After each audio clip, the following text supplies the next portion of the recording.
ശില്പം ഉണ്ടാക്കി. ആ ശില്പത്തിന് ശില്പിയിട്ട പേരാണ് കാരിയാറ്റിഡ് എന്നുള്ളത്. നല്ല സത്യം പറഞ്ഞാൽ ഒരു 10 lakh rupees ബാധ്യതയിലായിരുന്നു കമ്പനി. നമുക്ക് ചുറ്റും കടങ്ങളായിരുന്നു. ഓക്കെ, ആ ഒരു ടൈമിൽ ഞാനിതിൽ എൻ്റെ ഗ്ലാസിൻ്റെ ബിസിനസ് സപ്ലൈയും കാര്യങ്ങളെല്ലാം ഉണ്ടായിരുന്നു. അത് ഞാൻ സ്റ്റോപ്പ് ചെയ്തു. അത് സ്റ്റോപ്പ് ചെയ്തുകൊണ്ടാണ് സത്യം പറഞ്ഞാൽ ഞാൻ ഇന്ന് നിലയിലെത്തുന്നത്. Hi, welcome to Darshana TV സഫലം ഈ യാത്ര.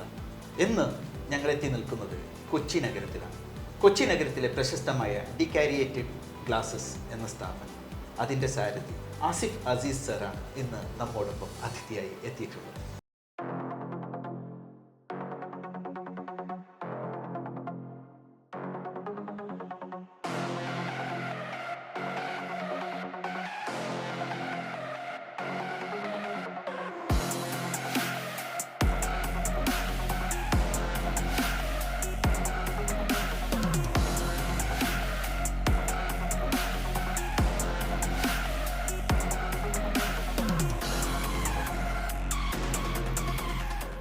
അദ്ദേഹം ജീവിതത്തിൽ പിന്നിട്ട വഴികൾ നമുക്ക് അദ്ദേഹത്തിൽ നിന്ന് തന്നെ നേരിട്ട് ചോദിച്ചറിയാം.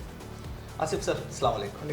വെൽക്കം ടു സഫലം ഈ യാത്ര. ഓക്കെ സർ, എന്താണ് സർ ഈ ഡികാരിയേറ്റഡ്? ഡികാരിയേറ്റഡ് എന്ന് പറഞ്ഞാൽ construction architectural glass solutions. Glass solution, അതായത് പിന്നെ ACP ഗ്ലാസ് ബിൽഡിംഗ് സൊല്യൂഷൻസ്. അതായത് ബിൽഡിങ്സിന് എന്തൊക്കെ വേണോ ഗ്ലാസ് സംബന്ധമായിട്ട് അതെല്ലാം നമ്മൾ ചെയ്യുന്നു. അത് കൊമേഴ്ഷ്യൽ മാത്രമല്ല, റെസിഡൻഷ്യലും കൂടെ നമ്മൾ ചെയ്യുന്നുണ്ട്. അപ്പോൾ ബോത്ത് നമ്മൾ സക്സസീവായിട്ട് നിൽക്കുന്ന ഒരു സംഭവം. അതായത് കൺസ്ട്രക്ഷൻ ഫീൽഡാണ് ഗ്ലാസിൻ്റെ കൺസ്ട്രക്ഷനാണ്. അതെ അതെ, കോൺട്രാക്ടിംഗ് വർക്കാണ് ചെയ്യുന്നത്. ഇതിപ്പം നമ്മുടെ പിന്നെ കൊച്ചിയിലാണ് നമ്മുടെ ആസ്ഥാനം. അല്ല, കൊച്ചിയിലാണ് ആസ്ഥാനം. അതായത് കേരളത്തിലെ എല്ലാ ഭാഗത്തും വർക്ക് ചെയ്യുന്ന എടുക്കുന്നത്. യെസ്, ഓൾ കേരള നമുക്ക് ബ്രാഞ്ചസ് ഉണ്ട്. ഓൾ കേരള നമ്മൾ വർക്ക് ചെയ്യും. ബ്രാഞ്ചസും ഉണ്ട്. നമുക്ക് തളിപ്പറമ്പിൽ ബ്രാഞ്ചസ് ഉണ്ട്. ഓക്കെ, കണ്ണൂരുണ്ട്, കോഴിക്കോടുണ്ട്.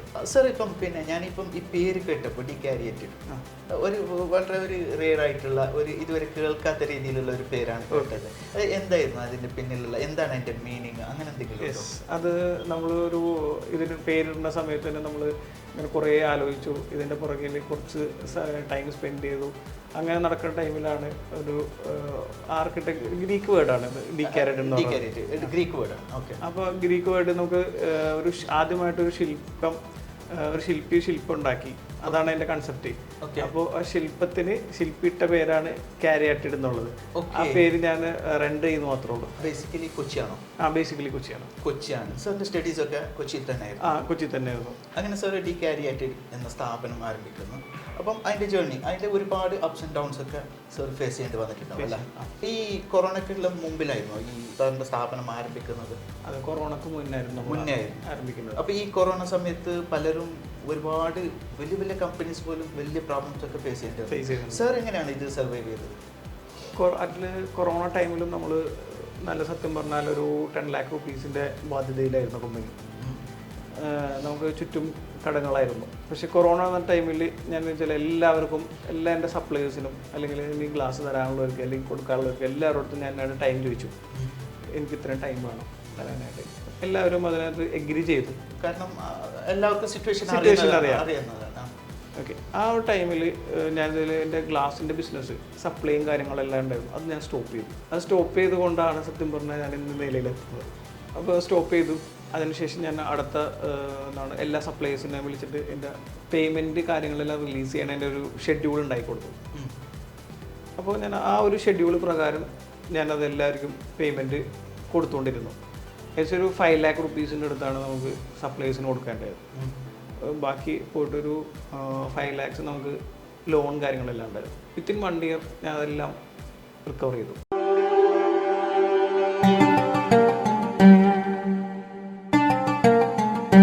സാറിന്റെ ക്ലയൻസ് ആരൊക്കെയാണ്? ക്ലയൻസ് വരുന്നത് ആർക്കിടെക്ട്സ് വരുന്നുണ്ട്. അത് നമ്മുടെ എല്ലാ റിലേഷൻഷിപ്പിലാണ് നമ്മൾ വന്നേക്കുന്നത്.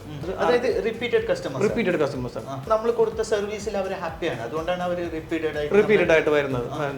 അതായത് നമ്മൾ എത്ര ടൈം പറഞ്ഞിട്ടുണ്ടെങ്കിൽ ആ ടൈമിൽ നമ്മൾ ചെയ്ത് തീർക്കാൻ മാക്സിമം ശ്രമിക്കും. ഇന്നോവേറ്റീവായിട്ട് എന്തെങ്കിലും പുതിയതായിട്ട് ആൾ പറഞ്ഞിട്ടുണ്ടെങ്കിൽ അത് ഞാൻ ഇന്ത്യയിൽ എവിടെയെങ്കിലും ഉണ്ടെങ്കിൽ അത് ഞാനിവിടെ എത്തിച്ചു കൊടുക്കും. അത് തന്നെ ആയിരിക്കും നമ്മുടെ സക്സസിന്റെ മെയിൻ. സെയിം എങ്ങനെയാണ് സാറിന്റെ മാർക്കറ്റിംഗ് സ്ട്രാറ്റജി? എന്താണ്, എങ്ങനെയാണ് ഈ മാർക്കറ്റിംഗ് ഒക്കെ ചെയ്യുന്നത്? മാർക്കറ്റിംഗ് നമ്മൾ മൗത്ത് പബ്ലിസിറ്റി ആയിരുന്നു മെയിനായിട്ട് നമുക്ക് വന്നുകൊണ്ടിരുന്നത്. അതായത് നമ്മുടെ Work വർക്ക് കണ്ട് പെർഫെക്റ്റ് ആണെങ്കിൽ perfect ആണ്. സ്വാഭാവികമായിട്ടും ഒരാളിൽ നിന്ന് മറ്റാളിലേക്ക് എത്തും. എത്തുന്നു. ഓക്കെ, അപ്പോൾ അത് നമ്മൾ ചെയ്തുകൊണ്ടിരുന്നു. പിന്നെ ബേസിക്കലി നമ്മുടെ പേയ്മെൻറ്റ് ഷെഡ്യൂളെല്ലാം കറക്റ്റായിരുന്നു. അതുകൊണ്ട് തന്നെ നമ്മൾ സക്സസീവായിട്ട് വരാൻ പറ്റിയത്. അത് 2018 കഴിഞ്ഞു റിക്കവറായി വന്നു. നമ്മൾ 2020 എത്തുമ്പോൾ നമ്മൾ കാരിയാറ്റഡ് എന്നുള്ള സ്ഥാപനം ഗ്ലാസ് ഏജ് എന്നുള്ള സ്ഥാപനത്തിൻ്റെ ഒരു പാർട്ണർഷിപ്പിലേക്ക് നമ്മൾ മേടിച്ചു. പിന്നെ പാർട്ണർഷിപ്പിലായി കുറച്ചും കൂടി വലിയ വലിയ വർക്കുകൾ. അത് നമുക്ക് ഓൾ ഇന്ത്യ വർക്കുകൾ ഉണ്ടായിരുന്നു. ഇപ്പോൾ സാറിൻ്റെ ഓൾ ഇന്ത്യ വർക്കുകളുണ്ട്, വർക്ക് നടക്കുന്നുണ്ട്. ഓൾ ഇന്ത്യ വർക്ക് നടക്കുന്നത് ഏതൊക്കെ ഭാഗത്താണ് സാർ? നമുക്ക് ഹൈദരാബാദ് ഉണ്ട്, ഓക്കെ, കോയമ്പത്തൂരുണ്ട്, ആന്ധ്രാപ്രദേശ് ഉണ്ട്, ഓക്കെ, പിന്നെ സേലം ഉണ്ട്. അതായത് ഗ്ലാസ് ഏജും നമ്മുടെ കാരിയാറ്റഡ് മെർജായി അങ്ങനെ ഒരു വലിയ കമ്പനി ആയിട്ട് മാറുന്നു. അതെ, വലിയ കമ്പനി ആയിട്ട് മാറുന്നുണ്ട്. അങ്ങനെ 2020 നമ്മളത് ഇംപ്ലിമെന്റ് ചെയ്തു. അല്ല, മാർക്കറ്റ് ഇപ്പം നല്ല കോമ്പറ്റീറ്റീവ് അല്ലേ? മാർക്കറ്റ് ഭയങ്കര കോമ്പറ്റീഷൻ ഉണ്ട്. എങ്ങനെയാണ് സാർ അത് സർവൈവ് ചെയ്യുന്നത്? പുതിയ പുതിയ സ്ട്രാറ്റജീസ് ഇറക്കുന്നുണ്ട്. അപ്പോൾ എനിക്കിപ്പോൾ ഗ്ലാസ് ചെയ്യുമ്പോൾ ഗ്ലാസ് മാത്രമാണ് ഞാൻ ചെയ്തുകൊണ്ടിരിക്കണത് എന്നുള്ള ഒരു കൺസെപ്റ്റ് ഇല്ല എനിക്ക്. എനിക്ക് കുറച്ചും കൂടി ഇന്നോവേറ്റീവായിട്ട് എന്തൊക്കെ ചെയ്യാൻ പറ്റുമോ അതെല്ലാം ഞാൻ ഇംപ്ലിമെൻറ്റ് ചെയ്യും.